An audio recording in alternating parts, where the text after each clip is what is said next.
On doit pouvoir bien comprendre les besoins de l'utilisateur, ne pas seulement être ce qu'on appelle techno-push, être aussi un peu market pull, mais pas que non plus, c'est pas que ça. C'est vraiment centré utilisateur, c'est pas que partir des attentes du marché, c'est réussir à comprendre les attentes du marché, y compris quand elles n'ont pas été exprimées. Bonjour à tous, bienvenue dans ce nouvel épisode de l'Ampoule. Aujourd'hui, je reçois Marion Guibaudot. Bonjour Marion. Bonjour Alice. Et sans plus attendre, j'aimerais, Marion, que vous nous partagiez ce parcours. Alors moi, ça fait une bonne quinzaine d'années aujourd'hui que j'évolue dans ce milieu qui est l'innovation. Et mon parcours, en fait, a débuté il y a plus de 20 ans, quand j'étais encore au lycée, et que je ne savais pas choisir entre la biologie et la physique. J'aimais trop les deux disciplines, et en fait, j'ai voulu les mixer. Donc c'était il y a plus de 25 ans, à un moment où on n'en parlait pas trop, mais voilà, je ne voulais pas choisir entre les deux. J'ai commencé par quand même faire un mini choix, d'abord me concentrer sur la physique dans mon cursus post-bac, aller vers une école d'ingénieur où j'ai pu refaire de la biologie après 2 ans de prépa physique-chimie et me diriger vers l'univers de la recherche. Donc j'ai pris un cursus recherche après ce diplôme d'ingénieur où j'ai vraiment pu mixer la biologie et la physique. Donc j'ai fait un master physique des systèmes biologiques à l'université Paris Sud, université Paris 7, puis une thèse de doctorat, thèse de physique, mention interface physique-biologie à l'université Paris 7, aujourd'hui université de Paris. Après ça, en fait, j'ai voulu aller vers des applications très concrètes, et donc j'ai choisi de partir dans l'industrie en tant qu'ingénieur de recherche. J'ai rejoint une très grande société française dans le domaine des cosmétiques pour aller travailler dans le domaine de la biophysique de la peau, où j'étais dans un département de physique, mais où je travaillais en très très forte interaction avec des équipes de biologie, notamment au niveau des modèles de peau reconstruites, des propriétés de la peau, des propriétés des cellules qui constituent la peau. Après plusieurs années dans cet environnement, où j'ai pu mettre en œuvre tout ce que j'avais appris en thèse dans le domaine de la mécanobiologie, j'ai voulu prendre un poste plus proche du concret, moins dans la connaissance, et j'ai pris la tête d'une équipe d'instrumentation où on développait des prototypes et des dispositifs pour nos collègues en interne. Donc c'était très ingénierie, mais toujours appliqué à des sujets scientifiques, physique, physico-chimie, biologie. J'ai eu ensuite la possibilité de repartir complètement en amont, où là j'ai pris la responsabilité d'une équipe de biologistes. J'ai retrouvé mes anciens collègues côté biologie de la peau, et donc là j'ai vraiment été une traductrice pour pouvoir les rapprocher de la physique. Et donc après c'est presque 10 ans passés dans cet environnement, j'ai voulu continuer à mixer la physique, la biologie, l'ingénierie, et j'ai en fait rejoint le domaine du dispositif médical, où dans une société d'imagerie médicale, je suis pris la tête de l'équipe recherche et développement, voilà, pour pouvoir donc appliquer appliquer des concepts de physique et d'ingénierie pour un substrat toujours biologique qui est en l'occurrence là l'humain, pouvoir faire de l'imagerie médicale in vivo. On sent une forte empreinte de la technologie, de la recherche. Où est l'utilisateur dans tout ça? L'utilisateur est effectivement parfois absent des cursus ingénieurs et de l'état d'esprit de l'ingénieur. Et en fait, il faut absolument qu'il soit au cœur et que ce soit toujours l'élément clé. Si jamais on construit un dispositif qui certes fonctionne très bien sur le plan technique, mais ne sert à rien, c'est finalement peine perdue et on a raté notre cible. Donc on doit pouvoir bien comprendre les besoins de l'utilisateur, ne pas seulement être ce qu'on appelle techno-push, être aussi un peu market pull, mais pas que non plus, c'est pas que ça. C'est vraiment centré utilisateur, c'est pas que partir des attentes du marché, c'est réussir à comprendre les attentes du marché, y compris quand elles n'ont pas été exprimées.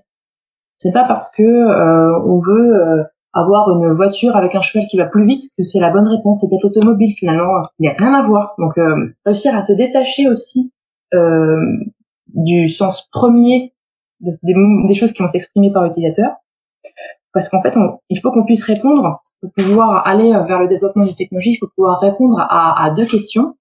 Donc il y a la question très technocentrée, est-ce que c'est faisable techniquement, est-ce qu'on peut vraiment établir une preuve de concept technique? Mais après, il faut aussi avoir toute une partie plus business, utilisateur, et par exemple, si je reste sur le domaine du dispositif médical, clinique, dans ce cadre-là, est-ce que l'idée que j'ai eue est une bonne idée? Parce que si on ne répond pas à cette question-là, bah oui, en fait, faut retourner, remettre la planche à dessin à zéro et recommencer parce qu'on pourrait très bien avoir à la fin un produit qui est vraiment qui est posé sur la table et que les utilisateurs potentiels soient vraiment comme des poules devant un couteau. Mais quoi, ça sert ce truc, j'en ai pas besoin, que ça reste sur une étagère et voilà, ça ne sert à rien. Donc ça, j'ai pu me rendre compte justement quand je suis passée de l'équipe de biophysique à l'équipe d'instrumentation. J'avais été utilisatrice d'un certain nombre de systèmes. Quand je suis passée de l'autre côté de la barrière, je n'ai pas oublié ma casquette utilisateur et l'enjeu était vraiment de créer avec les utilisateurs, leur permettre d'expérimenter très vite pour pouvoir affiner leurs besoins et l'expression de leurs besoins, parce que voilà, ils vont exprimer quelque chose spontanément, mais ils vont oublier quelque chose qui leur paraît complètement évident, qui n'est pas du tout évident pour la personne qui va développer le dispositif, mais qui va émerger très très vite si on leur met un premier prototype entre les mains. Et on dira, bah, très bien, mais en fait, il y a un truc qui manque. Là, il manque ça tout de suite. J'ai oublié de le dire, parce que pour moi c'était évident, mais c'est super important. Donc si on attend la fin d'arriver avec notre prototype finalisé, voilà, regardez mon beau cadeau, et qu'en fait il manque quelque chose qu'il fallait ajouter dès le départ, c'est tout pareil. Tout retombe comme un soufflé et on a raté notre coup. Donc voilà, l'utilisateur est vraiment un élément clé et ça fait partie des éléments d'entrée cruciaux. C'est notamment très très vrai dans le domaine du dispositif médical parce que il y a une contrainte très forte qui s'appelle, je vais utiliser le mot anglais, c'est celui qui est principalement utilisé, qui est la usability. Ça fait partie des éléments phares qui sont scrutés avant d'accorder les autorisations réglementaires de mise sur le marché. Si on n'a pas pris en compte cette partie-là, ça sera retoqué en fait. Donc c'est apprendre à mettre au même plan que les contraintes réglementaires techniques, les contraintes de sécurité. Il y a la contrainte de l'usage qui est aussi très très très importante. Et dans l'innovation, qu'est-ce qui vous plaît le plus? L'utilisateur, la recherche, la mise sur le marché, le sourire du client final. Qu'est-ce qui vous plaît, Marion? C'est en fait c'est l'ensemble du chemin, parce que c'est la construction du début à la fin où on inclut à chaque fois l'utilisateur de façon continue. Ça veut pas dire qu'il est tout le temps présent, mais il faut aller le revoir de façon fréquente pour pouvoir le faire réagir à ce qui est en cours de développement, savoir garder le recul, mais voilà, de pouvoir aboutir à la fin à on a réussi à trouver ce dont avait besoin l'utilisateur. Et on a créé un véritable engagement de la part de l'utilisateur avec le produit qu'on a développé. Donc c'est vraiment ça qui va être pour moi très porteur. Et pour ça, voilà, du côté innovation, ça va amener de pouvoir faire de la traduction entre différentes compétences. Voilà, mon cursus à la frontière entre la physique et la biologie m'a amené à énormément jouer ce rôle-là pour des choses des fois très basiques mais qui sont en fait fondamentales. Un exemple que j'aime bien prendre quand je travaillais sur la peau, c'était le concept de fermeté de la peau, dans le sens commun, fermeté En fait, c'est l'élasticité. Mais quand on parle à un physicien, la fermeté, ce n'est absolument pas ça, c'est la rigidité. Et en fait, c'est des propriétés qui sont plus ou moins opposées. Donc, on peut arriver à des sacrés quiproquos. Et quand on a conscience de ça, on va pouvoir finalement faire un petit signe à tout le monde, dire attention, là, on a, vous parlez avec les mêmes mots, mais pas de la même chose. Toi, tu veux dire ça, toi, tu veux dire ça. Et ça permet finalement de remettre les choses à plat et de servir de catalyseur. Ça aussi, ça crée de l'engagement, ce qui permet aussi de trouver des sujets d'intérêt commun qui vont permettre d'aller créer l'innovation justement à la frontière des disciplines, qui vont permettre d'aller sur ces lignes de crête où finalement on explore moins parce qu'elles sont compliquées, que chacun est dans son précaré très maîtrisé. Mais quand on s'approche de la frontière de l'autre, quand on va à sa rencontre, c'est aussi là qu'il y a des gisements d'innovation. Et pour ça, il faut être sacrément à l'écoute et beaucoup reformuler. C'est absolument indispensable pour faire émerger cette innovation à l'interface des domaines. Marion, vous êtes dirigeante, vous avez été responsable d'une cellule R&D. D'un point de vue leadership, comment est-ce que on arrive à être ce catalyseur? Comment est-ce qu'on arrive à casser des silos et faire en sorte que les gens travaillent ensemble? Alors, c'est beaucoup d'énergie, parce que quand il y a des murs qui ont été construits, il faut réussir à les déconstruire, à faire passer la tête aux gens au-dessus du mur pour qu'ils se rendent compte que de l'autre côté, les gens ne sont pas contre eux, mais ont un angle de vue un petit peu différent. Donc ça nécessite de commencer avec des sujets parfois anodins, avec peu d'enjeux directs, autre que de créer du lien. Ne pas prendre un sujet où il y a énormément de pression directement, parce que là, c'est la pression qui va se retrouver être l'éléphant au milieu de la pièce et les gens vont ne voir que ça et pas les autres aspects fondamentaux. Et puis, pareil, toujours reformuler, remettre à chaque fois l'objectif au cœur, remettre l'utilisateur au centre, parce que c'est finalement aussi un bon juge de paix, disant ok, toi tu dis ça, mais la problématique c'est l'utilisateur. Ça permet de dépersonnifier beaucoup, de pas pointer les gens du doigt et de dire on a toutes ces choses qu'on pourrait faire, mais là maintenant tout de suite de quoi a besoin l'utilisateur. Ça permet de réaligner aussi tout le monde. Donc en créant comme ça des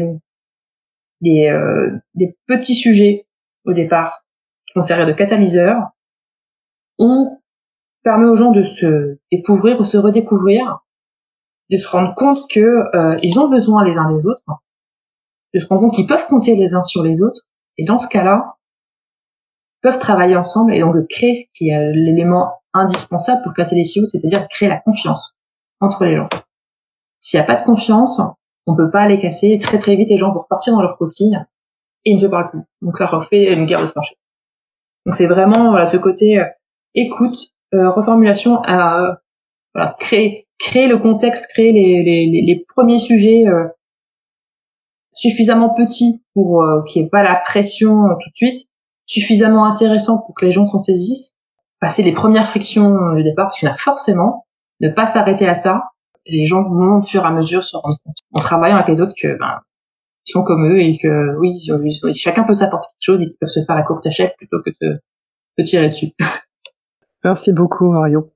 Une dernière petite question, parce que les auditeurs fidèles de l'Ampoule auront remarqué que précédemment est sorti un épisode avec Camille Guibaudot, qui est votre sœur. Les auditeurs n'auront pas manqué de remarquer la même énergie qui vous anime.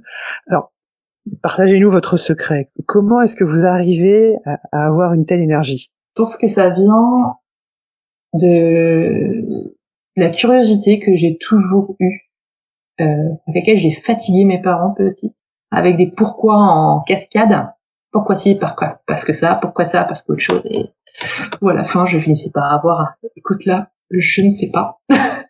Et cette capacité qu'on nous a donnée, on a eu la chance d'avoir ça de la part de nos parents, de nous ouvrir sur le monde et de ne pas être bridé non plus, parce que voilà, il ne manquera pas de faire remarquer aux auditeurs que on est deux femmes avec un cursus ingénieur exigeant au départ, dans une famille où il n'y avait pas d'ingénieur, que nous sommes trois filles en fait, il y a une troisième sœur qui est elle-même ingénieure aussi.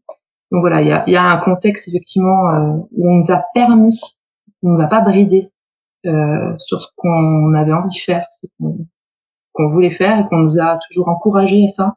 Donc ça, je pense que c'est un élément clé. Et on s'est aussi beaucoup entraidé entre sœurs. Moi, je suis l'aînée, mais donc, j'ai forcément aussi joué un rôle là-dedans, en ouvrant des possibles. Mais il n'y a pas que ça. Mes sœurs ont aussi joué leur rôle. On a toujours été très soudées. Il paraît que quand on s'allie toutes les trois, on est un bulldozer. Ça a été quelque chose qui nous est dit à un moment donné dans notre vie. Donc ouais, ce côté entraide revient aussi beaucoup de là, je pense, de cette pas comment on dit, cette fratrie de sœurs, où il y a toujours eu encore aujourd'hui une solidarité, une entraide forte. C'est très beau comme message. Merci beaucoup Marion pour votre témoignage. Merci beaucoup Alice pour cette opportunité. Et à bientôt pour un prochain épisode de l'Ampoule.